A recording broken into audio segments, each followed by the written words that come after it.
It began as one of the most prestigious state dinners of the year, an evening designed to project unity, diplomacy, and royal stability before an audience of international dignitaries.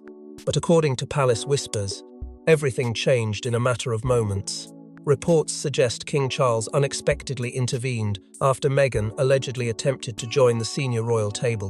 What followed reportedly stunned guests, triggered urgent discussions among aides, and transformed a ceremonial occasion into an unfolding royal controversy. Before we go deeper into what this really means for the royal family, make sure to subscribe so you don't miss a single update. At first, few people outside royal circles appeared aware that anything unusual had occurred. State dinners are carefully choreographed occasions where every detail is planned weeks, sometimes months in advance. Seating arrangements are reviewed repeatedly. Guest placements are coordinated according to diplomatic priorities, royal protocol, and institutional responsibilities.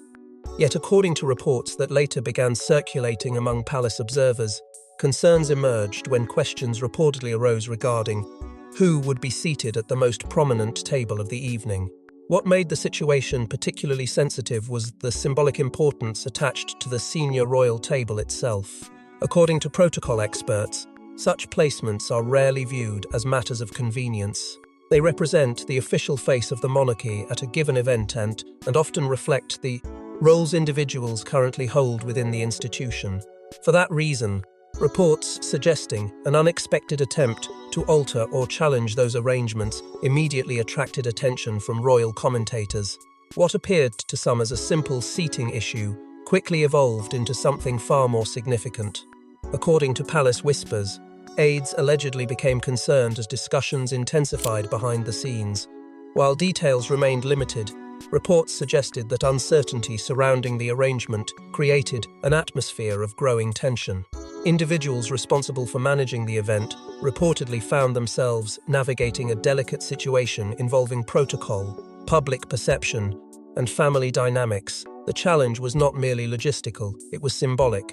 Every decision carried potential consequences that extended far beyond the dinner itself. Then came the reported intervention that would dominate headlines. Sources claimed King Charles unexpectedly became involved as concerns surrounding the seating arrangement escalated. For many observers, that alleged involvement immediately elevated the seriousness of the situation. As monarch, Charles represents the institution itself, and any direct participation in matters of protocol inevitably attracts intense scrutiny. Questions quickly emerged regarding what had prompted the intervention and why the issue had reportedly become significant enough to require royal attention. Guests allegedly noticed subtle signs that something unusual was unfolding. Conversations reportedly shifted. Palace aides appeared increasingly focused on managing developments. Although the event itself continued, speculation began spreading among those present. Before long, rumors escaped royal circles and found their way into media discussions, where commentators began debating what the reported disagreement might reveal about deeper tensions within the family. The more the story spread, the more it seemed to symbolize issues extending well beyond a single evening. What began as a reported dispute over seating arrangements was gradually becoming a broader conversation about status, protocol, and the evolving relationship between the Sussexes and the working monarchy. And as public fascination intensified, it became increasingly clear that the reported confrontation at the dinner table was rooted in tensions that had been building for years behind palace walls. Long before the reported dinner incident, relations between the Sussexes and the working royal family had undergone a dramatic transformation. What once appeared to be temporary disagreements gradually evolved into a deeper divide involving duty, protocol, and competing visions for the future. According to royal commentators, understanding the reported dinner controversy requires understanding the years of strained relationships that came before it. The reported events at the state dinner did not emerge in isolation. For many royal observers, they represented the latest chapter in a story that had been unfolding for years. What began as signs of tension within one of the world's most closely watched families gradually developed into a complex and highly public separation. Along the way came interviews, public statements, memoirs, competing narratives, and countless attempts by commentators to understand how a relationship, once defined by shared responsibilities, had become increasingly difficult to repair. In the early stages, many believed the disagreements would eventually fade. Royal families, like all families, experience periods of conflict. Temporary disputes are not uncommon, yet according to observers, what made this situation different was the steady accumulation of unresolved issues.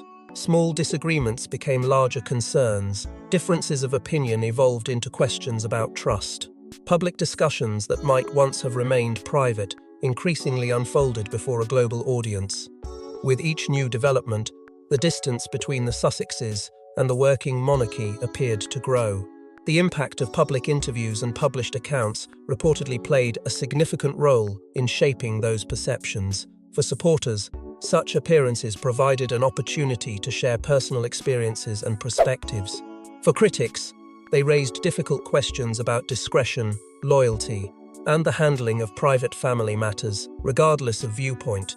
One consequence became impossible to ignore. Trust increasingly emerged as one of the central themes defining the relationship between the two sides.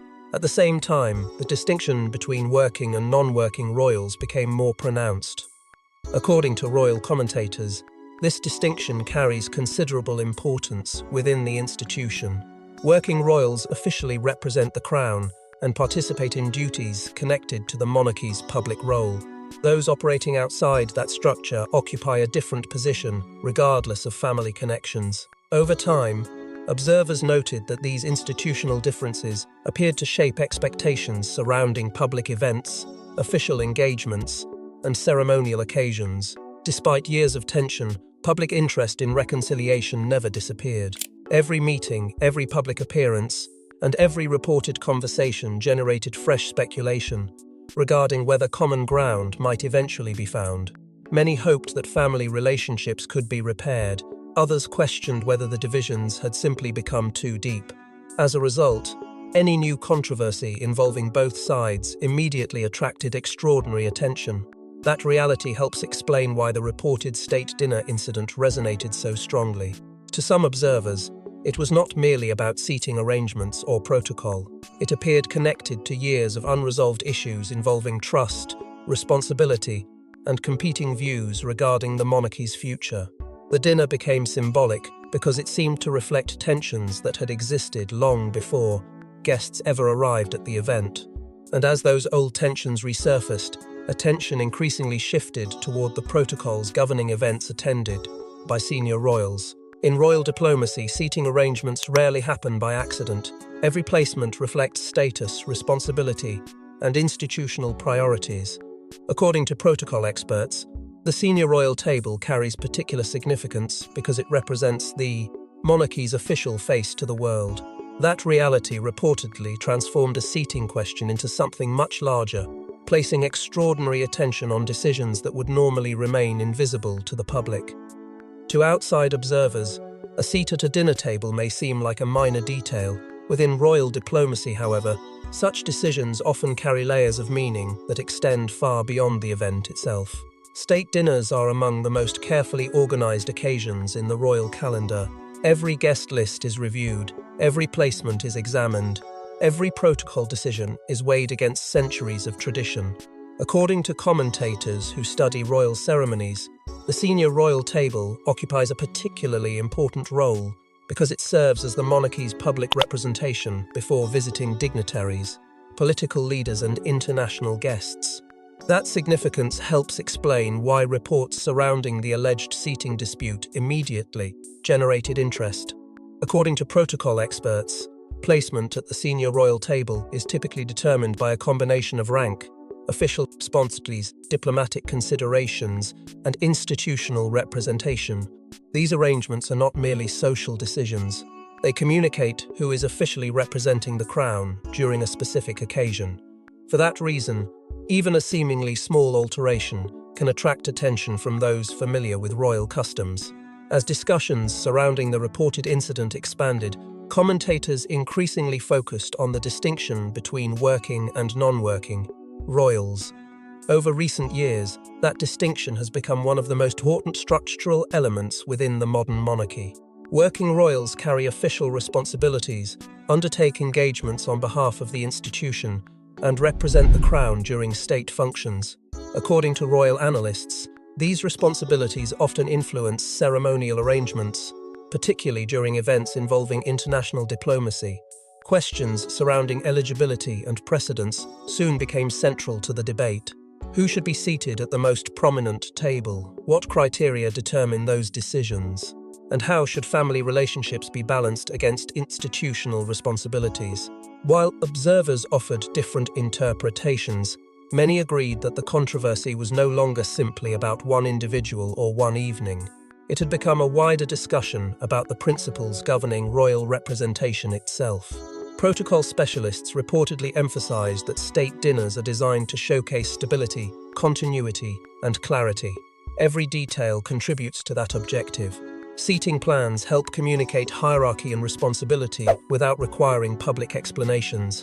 As a result, disagreements involving such arrangements often attract attention because they touch upon the deeper structures supporting the monarchy's public role. The more commentators examined the reported situation, the more symbolic it appeared to become. What began as a question about a single seat gradually evolved into something much larger. The discussion now involved protocol, authority, institutional identity, and the relationship between family membership and official representation. Public fascination continued growing, precisely because the issue seemed to reflect broader tensions already present within royal circles. And as protocol increasingly became the focus of public discussion, reports suggested King Charles himself was being drawn into the growing dispute. For King Charles, reports of the seating controversy allegedly created a uniquely difficult challenge. As monarch, he represents the institution. As a father, he remains connected to the family at the center of the dispute. According to royal observers, those competing responsibilities reportedly collided during the state dinner, forcing decisions that carried consequences far beyond the evening itself.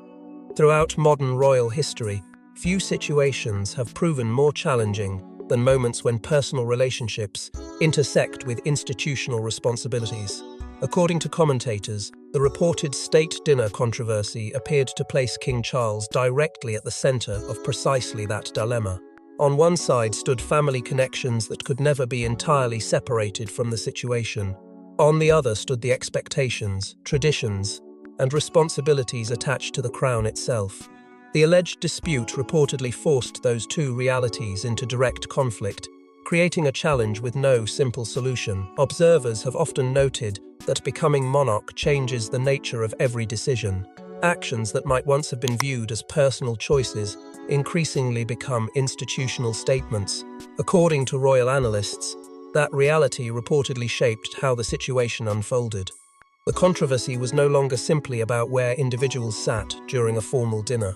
It had become connected to larger questions concerning authority, representation, and the monarchy's public image before an international audience. Every decision carried symbolic significance.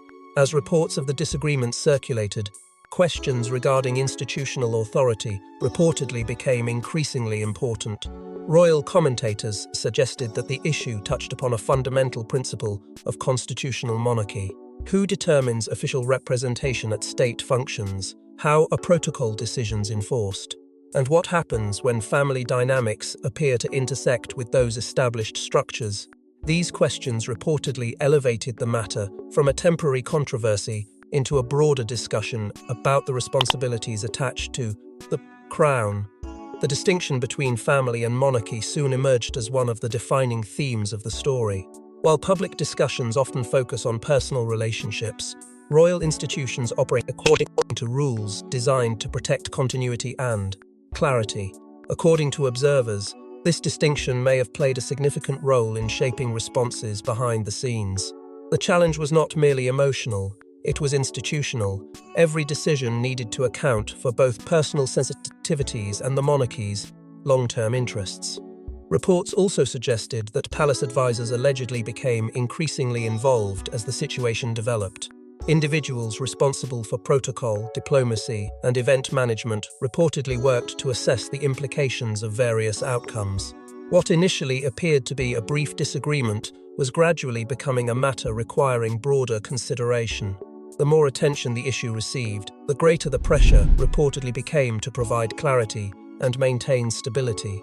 With each new report, public fascination intensified. Commentators debated motivations, observers examined protocol, and speculation continued spreading throughout royal circles. The controversy appeared to grow more serious precisely because it seemed to involve issues extending far beyond the dinner itself. Questions of authority, representation, and royal responsibility now dominated the conversation. As reports of Charles's involvement spread, reactions reportedly began surfacing from every corner of royal society.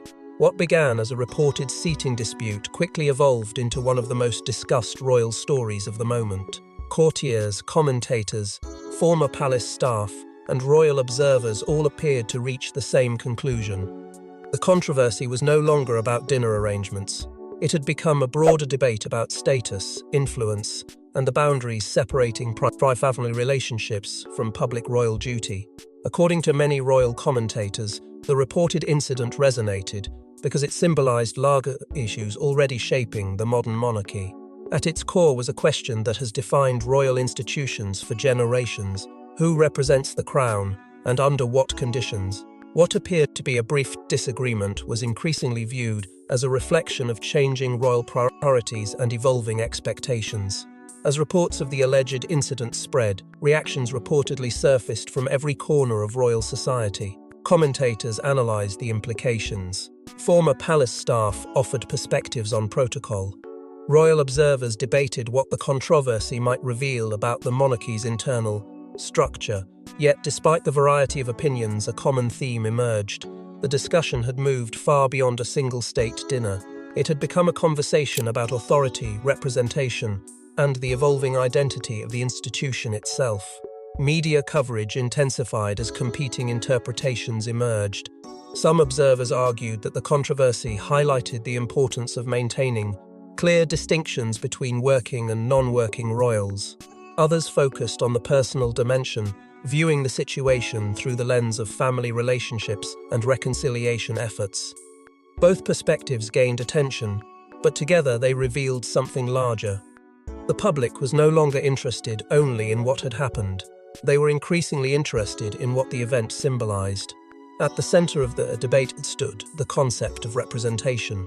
Throughout modern royal history, the individuals chosen to represent the crown at official functions have carried responsibilities extending beyond personal status or family connections. According to royal analysts, that principle became one of the defining themes of the controversy. Questions emerged regarding who speaks for the monarchy, who embodies its priorities, and how those decisions are communicated to both domestic and international audiences. As discussions continued, historical comparisons inevitably followed. Commentators pointed to earlier moments when royal institutions faced similar questions about succession, visibility, and public representation. While circumstances differed, the underlying challenge often remained the same. Monarchies survive through continuity, but they must also adapt to changing expectations. The reported state dinner controversy appeared to touch directly upon that delicate balance. Public fascination grew because the story seemed to capture a broader transition taking place within the monarchy. What initially appeared to be a brief disagreement was increasingly interpreted as evidence of shifting priorities and evolving definitions of royal responsibility. The symbolism became more important than the event itself.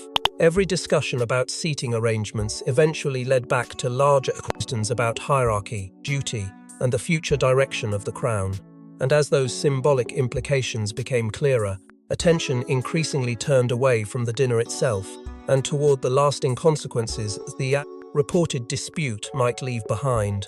As the symbolism became clearer, attention increasingly turned toward the lasting consequences of the reported dispute. Some royal controversies fade within days, others leave behind lessons that shape future decisions. According to observers, the state dinner dispute appeared to belong firmly in the second category. The reported events highlighted growing efforts to define boundaries, clarify responsibilities, and preserve distinctions between those representing the monarchy officially and those operating outside its formal structure. In the end, the controversy was never simply about a seat at a dinner table. It was about authority, responsibility, and the delicate balance between family loyalty and institutional duty. For many observers, the reported incident demonstrated how even the smallest moments can carry enormous symbolic weight when they involve the monarchy and individuals entrusted with protecting its future. As the immediate headlines gradually faded, the broader implications of the reported dispute became increasingly difficult to ignore. What initially appeared to be a brief disagreement surrounding protocol evolved into a larger conversation about the future direction of the monarchy. According to royal commentators, the controversy highlighted a growing determination to establish clear boundaries regarding who, officially, represents the crown and how those responsibilities are defined. In that sense, the event became far more significant than the dinner itself. Observers noted that modern monarchies rely heavily on clarity, continuity, and public understanding. When those lines become blurred, questions inevitably emerge. The reported controversy appeared to underscore the importance of maintaining distinctions between personal family, relationships, and official institutional roles. While those distinctions can sometimes seem harsh, supporters argue they are essential for preserving stability within an institution that must balance tradition with modern expectations. The discussion also reignited questions about reconciliation. Many royal followers continue hoping for improved relationships between different branches of the family, yet the controversy reportedly demonstrated that reconciliation and institutional responsibility are not always the same thing. Personal healing may remain possible, but official duties continue operating according to rules that extend beyond individual preferences. That reality became one of the central themes shaping public reaction. At the heart of the debate stood the issue of authority. Who makes decisions involving royal representation? How are those decisions enforced? And what happens when personal expectations collide with institutional priorities? According to commentators, these questions gave the controversy lasting significance because they touched upon principles that will continue influencing royal events long into the future. Ultimately, the reported dispute left behind a lesson that extends beyond one dinner, one seating arrangement, or even one family disagreement. It served as a reminder that royal institutions are built upon symbols, traditions, and responsibilities that often carry meanings far greater than they initially appear. A single moment can become a defining narrative when it reflects broader questions about duty, leadership, and legacy. Because in royal history, a single moment at the table may last only seconds, but the messages can echo for generations. Thanks for watching. Please don't forget to like and subscribe, and we will see you in next one.